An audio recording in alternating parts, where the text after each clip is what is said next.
if we get to know the probability of us falling a prey to a particular disorder in advance? What if we can predict serious disorders like cancer using simple medical testing? Is that possible? Or is it just fiction? Well, no. It's already being done. The concept of genetic testing, or the technique in which our genes or chromosomes are tested, help us here. So what are chromosomes? We've always come across the saying, humans have 23 pairs of chromosomes. But what are they made up of? And where are they actually located in the cell? Let's try and answer all of these queries in this session. Here we have this simple cell as an example. Can you see the thread-like structures here in the nucleus? These threads are called chromatids. They are usually tangled in this fashion when present in a regular active cell.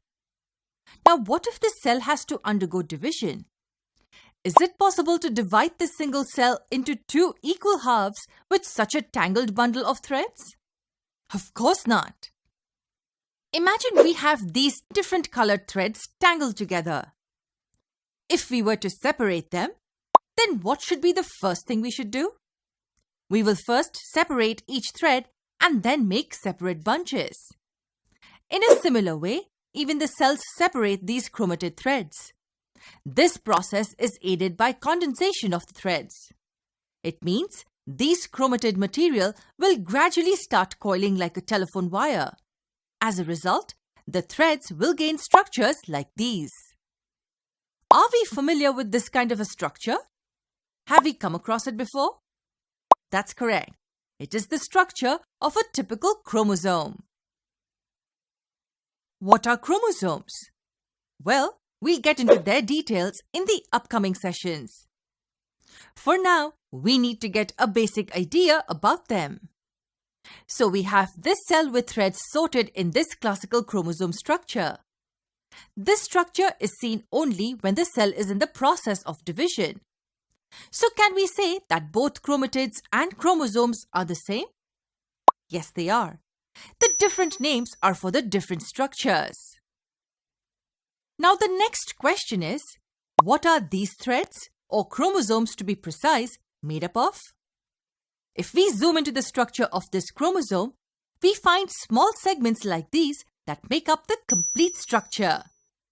These functional segments are nothing but genes. So can we say that chromosomes are made up of genes? Absolutely. All these segments make up the whole structure. Now let me ask you one more interesting question. Do you think the genes will also be made up of something? Will there be units that make up these segments?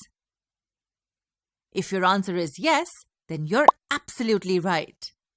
Genes are also made up of some units. If we zoom inside this gene segment, then we find large molecules like these that make up the segment.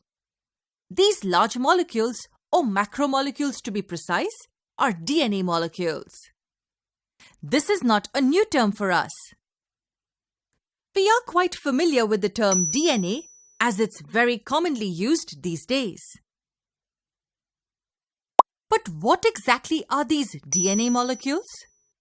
Well, this single large molecule is composed of 3 units. And what units are these? Let's reserve this explanation for our upcoming videos.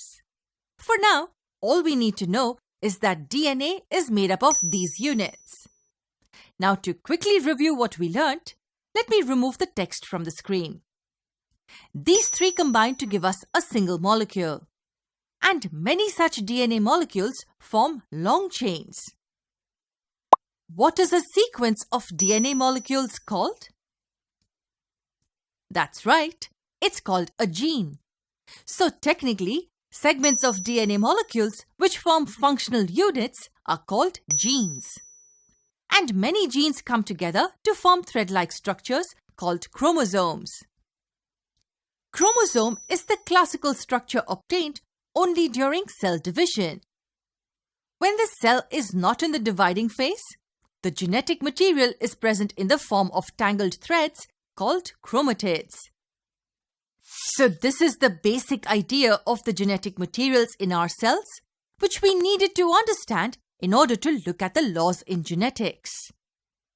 Let's get introduced to the laws in genetics put forth by Gregor Mendel in the next part.